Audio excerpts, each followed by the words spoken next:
Saya Putri Deliana Agustin, nomor absen 22.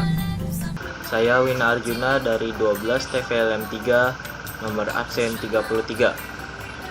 Saya Eza Maldini Hardiansyah, absen 7 dari kelompok 4. Nama saya Riandra Inzaghi Bukhari, nomor absen 28 dari kelas 12 TVLM 3. Nama saya Badran Adriansyah, kelas 12 TVLM 3, absen 3. Pengertian perlindungan hukum. Menurut Andi Hamzah, perlindungan hukum dimaknai sebagai daya upaya yang dilakukan secara sadar oleh setiap orang maupun lembaga pemerintah dan swasta yang bertujuan mengusahakan pengamanan, penguasaan, dan pemenuhan kesejahteraan hidup sesuai dengan hak-hak asasi yang ada. Makna tersebut tidak terlepas dari fungsi hukum itu sendiri, yaitu untuk melindungi kepentingan manusia. Dengan kata lain, hukum memberikan perlindungan kepada manusia dalam memenuhi berbagai macam kepentingannya. Dengan syarat manusia juga harus melindungi kepentingan orang lain. Simanjuntak mengartikan perlindungan hukum sebagai segala upaya pemerintah untuk menjamin adanya kepastian hukum serta memberi perlindungan kepada warganya agar hak-haknya sebagai seorang warga negara tidak dilanggar dan bagi yang melanggar akan dikenakan sanksi sesuai peraturan yang berlaku. Dengan demikian, suatu perlindungan dapat dikatakan sebagai pelindung hukum apabila mengandung unsur-unsur sebagai berikut. A. Adanya perlindungan dari pemerintah kepada warganya. B. Jaminan kepastian hukum. C. Berkaitan dengan hak-hak warga negara. D. Adanya sanksi hukuman bagi pihak yang melanggarnya. Pada hakikatnya, setiap orang berhak mendapatkan perlindungan dari hukum. Oleh karena itu, terdapat banyak macam perlindungan hukum.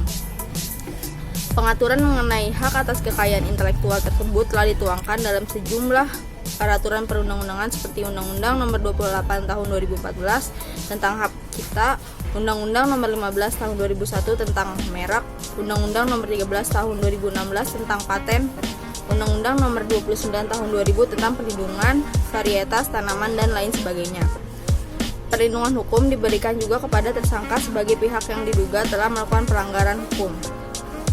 Perlindungan dan penegakan hukum sangat penting dilakukan karena dapat mewujudkan hal-hal berikut ini. Pertama, tegaknya supremasi hukum. Supremasi hukum bermakna bahwa hukum mempunyai kekuasaan mutlak dalam mengatur pergaulan manusia dalam berbagai macam kehidupan. Dengan kata lain, semua tindakan warga negara maupun pemerintahan selalu berlandaskan pada hukum yang berlaku. Tegaknya supremasi hukum tidak akan terwujud apabila aturan-aturan yang berlaku tak ditegakkan baik oleh masyarakat maupun aparat penegak hukum. Yang kedua, tegakkan keadilan. Tujuan utama hukum adalah mewujudkan keadilan bagi setiap warga negara. Setiap warga negara dapat menikmati haknya dan melaksanakan kewajibannya merupakan wujud dari keadilan tersebut. Hal itu dapat terwujud apabila aturan-aturan ditegakkan. Yang ketiga, mewujudkan perdamaian. Dalam kehidupan di masyarakat, kehidupan yang diwarnai suasana yang damai merupakan harapan setiap orang. Perdamaian akan terwujud apabila setiap orang merasa dilindungi dalam segala bidang kehidupan. Hal itu akan terwujud apabila aturan-aturan yang berlaku dilaksanakan. Pentingnya penegakan hukum. Menurut Surjono Sukanto, keberhasilan proses perlindungan dan penegakan hukum tidaklah semata-mata menyangkut ditegakkannya hukum yang berlaku. Akan tetapi, sangat bergantung pada beberapa faktor, antara lain sebagai berikut.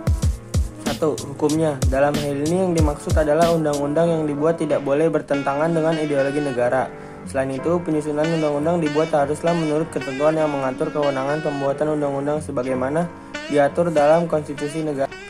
2. Penegak hukum, yakni pihak-pihak yang secara langsung terlibat dalam bidang penegakan hukum. Penegak hukum harus menjalankan tugasnya dengan baik, sesuai dengan peranannya masing-masing yang telah diatur dalam peraturan perundang-undangan. C. Masyarakat, yakni masyarakat lingkungan di mana hukum tersebut berlaku atau ditetapkan.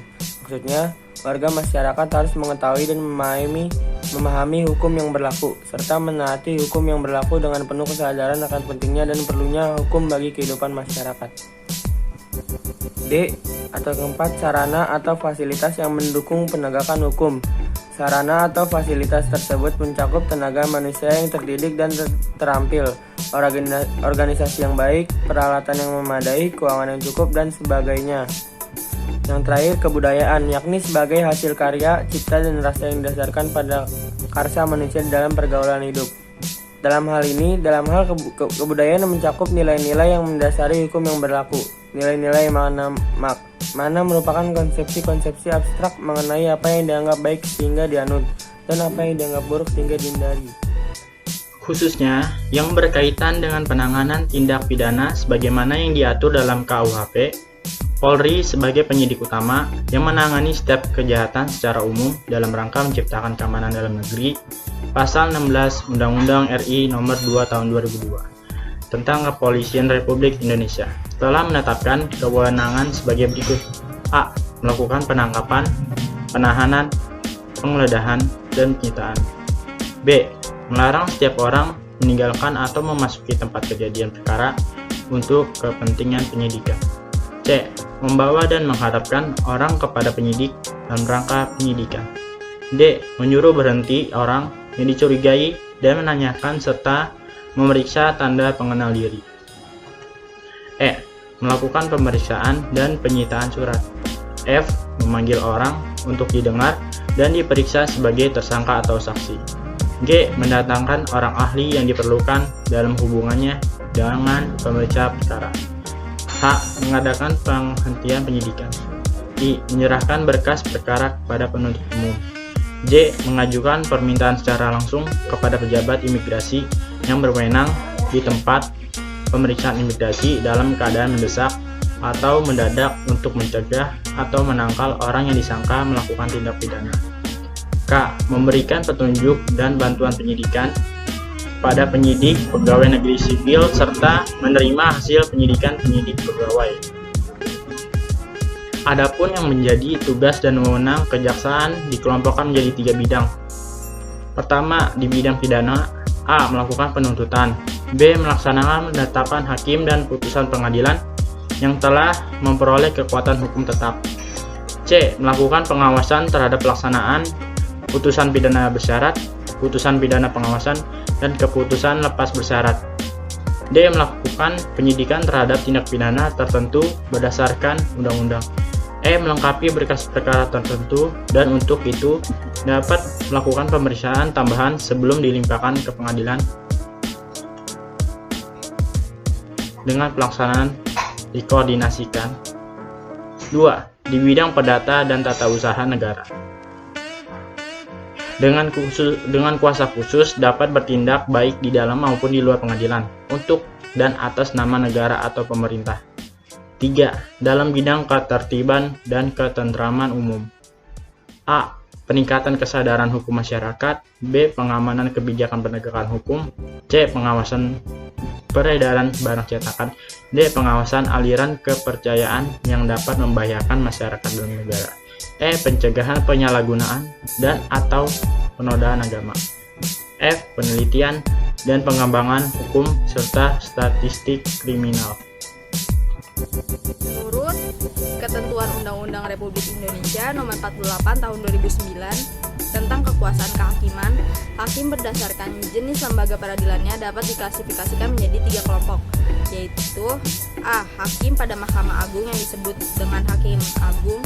B. Hakim pada badan peradilan yang berada di bawah Mahkamah Agung, yaitu dalam lingkungan peradilan umum, lingkungan peradilan agama, lingkungan peradilan militer, lingkungan peradilan tata usaha negara, dan hakim pada pengadilan khusus yang berada dalam lingkungan peradilan tersebut.